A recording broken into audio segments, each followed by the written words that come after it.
The title of this talk is An Approach to Neurological Questions. In this talk, I will put forward an approach to answering neurological questions that has helped me to pass many exams. I hope it will do the same for you. We will start by defining some terms that I like to use to label the different sections of the neurological question. I like to think of neurological questions as having two major sections: the question section itself and the answer section. I further divide the question section into the body of the question and the question within the question. The question within the question is usually the last statement in the question paragraph. Now that the definitions we will use during this talk are settled, I like to tell you that my approach to answer neurological questions starts by classifying the neurological question as short, if the question has 4 sentences or less, or if the question occupies 4 lines or less, or long, if it has more than 4 sentences or occupies more than 4 lines. I prefer to use lines as the unit rather than sentences, but the choice often depends on the question formatting in the actual exam. I will show you. When the lines are short, as in this set, use the number of lines as the unit. When the lines are long, as in this new frame, use sentences as the unit. I will now introduce 2 algorithms that we will use many times in the course of this talk. One for short questions, you do not need to read it at this moment, and one for long questions. Again, you do not need to read it at the moment. We will go through them many times as we do the practice exercise coming ahead. First exercise. As we previously mentioned, the initial step is to decide if a question is short or long. This question has 3 sentences and occupies 4 lines. Hence, it is a short question, and therefore it should be approached using the short neurological question algorithm. The first step, once the short algorithm has been chosen, is to read and analyze the question, hoping to decipher what you are being asked.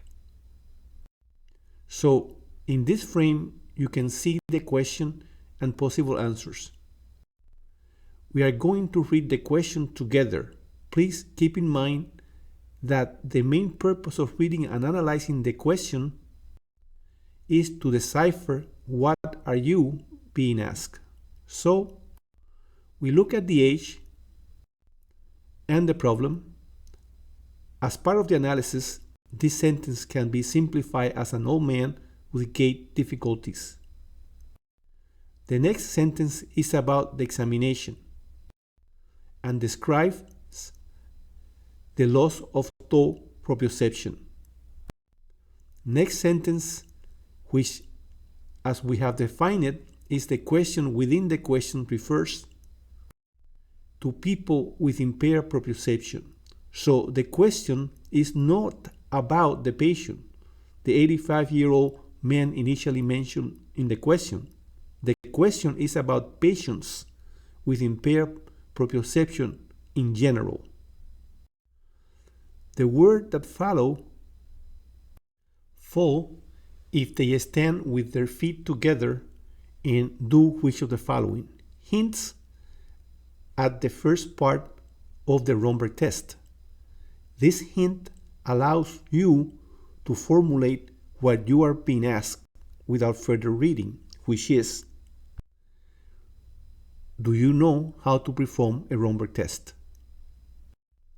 Going back to the algorithm, as you have seen, we have answered this question. Do I know what I am being asked? Affirmatively. So the next step you must take is to choose the correct answer. To do so, you need to know that while performing a Romberg test, the patient is asked to stand with feet together and eyes open, then to close the eyes. So the answer to this question is E. Before going out of this exercise, I'd like to tell you how I refer to this type of questions and why. I refer to this type of questions as general stand-alone neurological questions. I use the term general because they do not refer to the patient, as we have previously mentioned. I use the term standalone to imply that just reading the question within the question suffices to formulate what is it that we are being asked. Exercise 2. It only takes a brief look at this question to determine that we are dealing with a long question. Hence, we go to the long neurological question algorithm. Here, we start by reading and analyzing the question within the question, keeping in mind that our purpose is to establish what is it that we are being asked. As I have indicated here. So, the question within the question reads, the intracranial material appearing most dense on computed tomography of the head is which of the following? This is a general standalone neurology question because we are able to answer what we are being asked without any further information.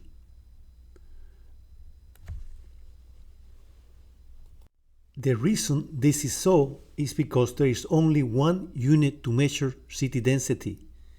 Thus, this unit becomes the common denominator for all possible answers. So, what we are being asked is, what are the Hounsfield units of the different tissues listed in the answer? Now, let's go back to the algorithm. You have already addressed this question and concluded that you could. The next step is to choose the correct answer. What do you need to know to choose the correct answer? You need to know that in a head CT, blood clot has the highest AHU values of all other tissues mentioned as possible answers in this question. Hence, the answer to this question is A. This question is also a general standalone neurological question. Imagine the time you would have wasted if you would have read the body of the question. Exercise 3. Notice that we're dealing with a short question. Hence, we go to the short neurological question algorithm to read and analyze the question with the hope of answering what is it that we are being asked. Here, I have introduced the question and the answers again. And now introduce the big question. What are we being asked? Here I have enclosed the question. The question refers to a young woman with loss of sensation in the right arm that has progressed over a few days. The physician is concerned about demyelination. At this point, you go to the question inside the question and read, a relative small plaque of demyelination should be evident on which of the following? This statement, that is the question within the question, despite being a general question, cannot be used by itself to formulate what is it that we are being asked.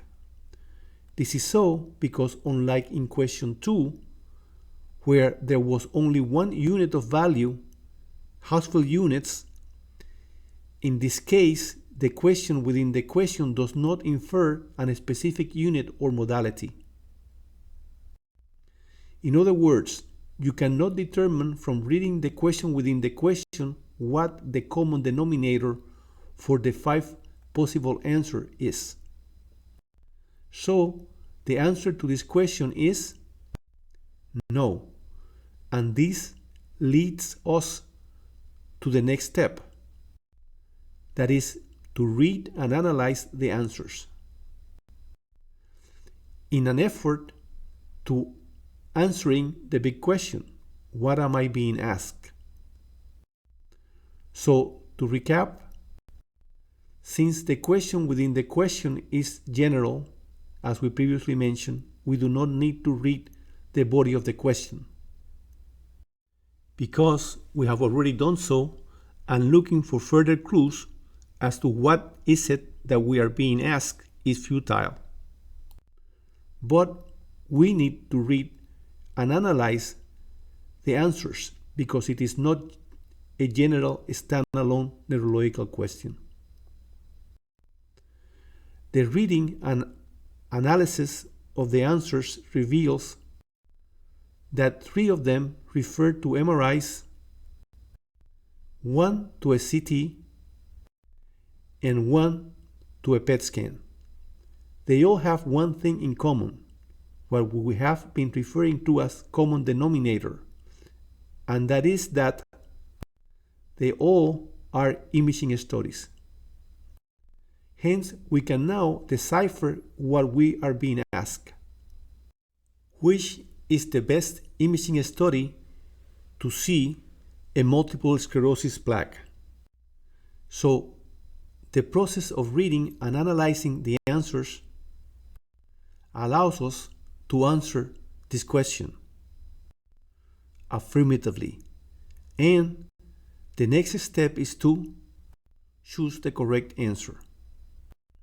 To choose the correct answer, you need to know that the best imaging study to detect MS plaques is MRI, either using T2 sequence, T2 flare, or T1 with contrast. So now you go back to the question and answers and select the only one of the previously mentioned modalities listed in the answers. So the answer is B. Now we go to exercise 4. A quick look at this question and we can determine that it is long because it occupies more than 4 lines. So we go to the long neurological question algorithm to read and analyze the question within the question, with the hope of answering what are we being asked. A quick read of the question within the question let us appreciate that since she, the patient, is incorporated into the question within the question, and there is a time reference expressed by the words at this point, we will not be able to decipher what is it that we are being asked without reading the body of the question or the possible answers. How do we decide which of them, the body of the question or the possible answers, should we read first? Before answering this question, let's go back to the algorithm and review what we have so far done. So here we have the algorithm.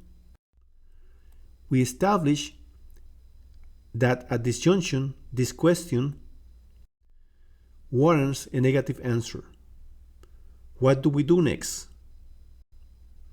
Do we read the body of the question or do we read the answers? As you can see in this algorithm, this dilemma is solved by counting the lines in the body of the question to see if they are 5 or less. As you can see, the body of this question occupies less than 5 lines. So following the algorithm and taking into account that the number of lines occupied by the body of the question is 5 or less, the answer to this question in this case is yes. So we then read and analyze the body of the question, again with the hope of answering what am I being asked. As you can see, this question refers to a young woman having an EEG. The next statement reads, the study begins with a 5-minute recording of her sleep. This statement is likely to be irrelevant because the question within the question, by having the words at this point, makes relevant only what happens last. The same reasoning makes the next sentence, then she is awakened and given phonic stimulation, irrelevant. The following sentence starts with the word next, implying the at this point found in the question within the question. Hence, the analysis of this sentence will allow us to formulate what is it that we are being asked,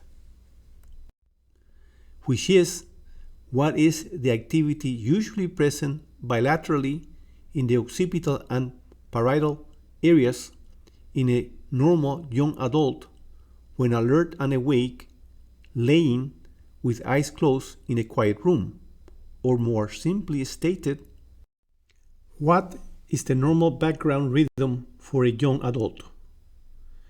As you see, going from the long prior question to this new short question requires knowing that when talking about EEG and referring to background activity without indicating a specific area of the brain or mental status at the time of recording, the inferred area being referred to is the area circumscribed to the posterior parietal, posterior temporal, and occipital regions, and the mental status at the time of recording consists of awake, resting, with eyes closed. So, after reading and analyzing the body of the question and formulating what was it that we are being asked, as we have done, the next step is to choose the correct answer. To do so, we need to know that in young adults, normal EEG background activity in the posterior head regions while awake, resting with eyes closed, consists of alpha rhythm, and that the frequency of alpha rhythm is from 8 to 13 Hz. So the answer to this question is C. Exercise 5. A brief look at this question is enough to decide that we need the long neurological question algorithm to deal with it. So the first step is to read and analyze the question within the question, to see if we can figure out what are we being asked. So here we are looking at the question. As you can see, by reading the question within the question, what are we being asked is specific to the case described in the body of the question. This conclusion is arrived at by the interpretation of the phrase might be expected to show. Hence, at this point, this question has to be answered with a no. Next step is to count the lines in the body of the question to see if they are 5 or less. A quick look tells us that this is not the case, that the body of the question occupies more than 5 lines. Hence, the answer to this question is no, and the next step is to read and analyze the answers. This is accomplished by attaching to each possible answer the most relevant information you can recall about each of them. This process requires knowledge. Pigmentary degeneration of the retina is due to photoreceptor degeneration. Hole horse plaques are associated with arteriosclerosis. Retinal venous pulsations are normal. Blurring of the margins of the optic disc indicates increased intracranial pressure. And pallor of the optic disc indicates an all optic nerve disease. If you cannot make an association to one, as you can see here, or two, do not panic and go back to the long neurology question algorithm and follow the next step, exactly as you would if you had been able to remember and attach a phrase to each of the answers. For the purpose of this exercise, we will assume that you were able to attach a significant word or words after each possible answer. So we will take the step that comes after reading and analyzing the answers, which is to read and analyze the body of the question. Here, I have introduced the question, to read the body of the question, looking as you read it for features that support or negate the words attached to each possible answer. The young age makes arthromatous disease unlikely. Confusion, as does coma, implies bilateral brain involvement, whereas hemiparesis confirms the cerebral origin of the pathology but implies the presence of a focal lesion, thus excluding photoreceptor degeneration. The fast speed of progression indicated in the rest of the statement excludes optic nerve atrophy, which is a chronic problem. So, after reading the first sentence, we are left with only 2 possibilities. With further reading, we are told that there is weakness of abduction of both eyes, which is a sign of increased intracranial pressure. So now we go back to the algorithm. We have read and analyzed the body of the question and are now able to formulate the question as to what we are being asked.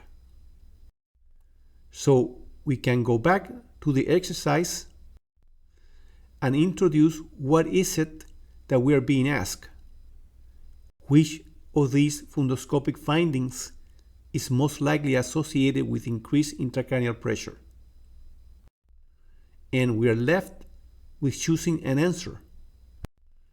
So the answer is D. Exercise 6. A quick look at this question suffices to say that it is a long neurological question, thus bringing us to the long neurological question algorithm and to the reading and analyzing the question within the question, with the hope of finding out what we are being asked.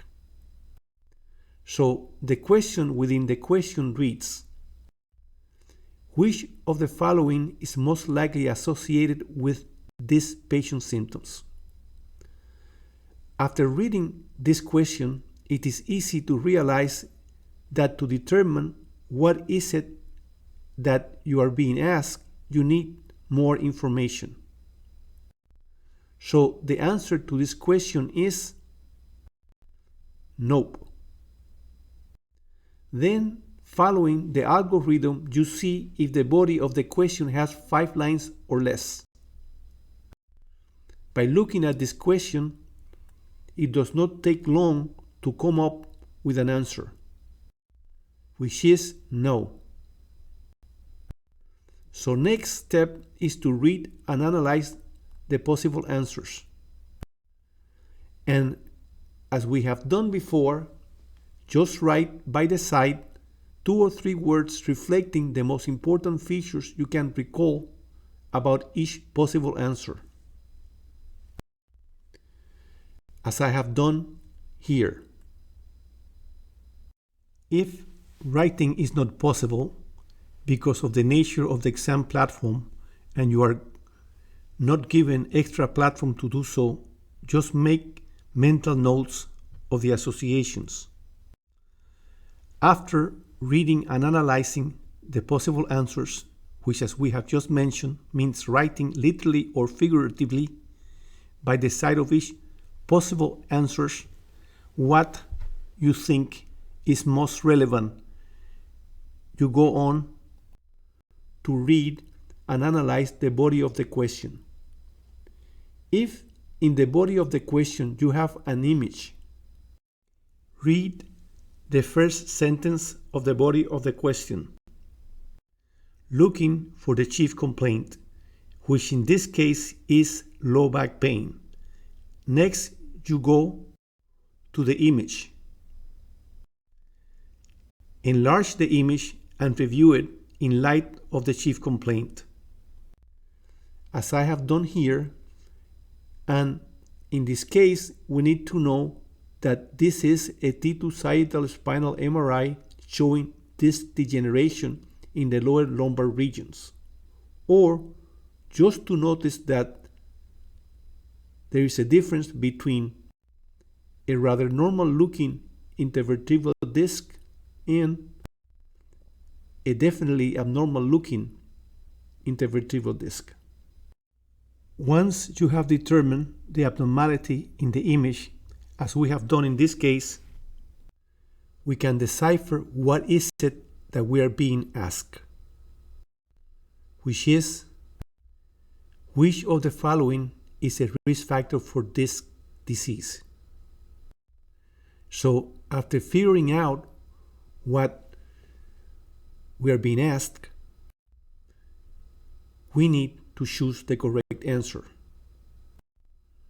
for which we need to know that smoking cigarettes is associated with disc degeneration. If you do not know that smoking is bad for intervertebral disc, reading the rest of the question is unlikely to provide you with any clues. In such a situation, that is, if after finding out what you are being asked in a question with an image and matching the finding in the image with the chief complaint, you do not know the answer, it is better to jump the question and come back to it after you have completed the test, so you do not miss an easy question further ahead in the test.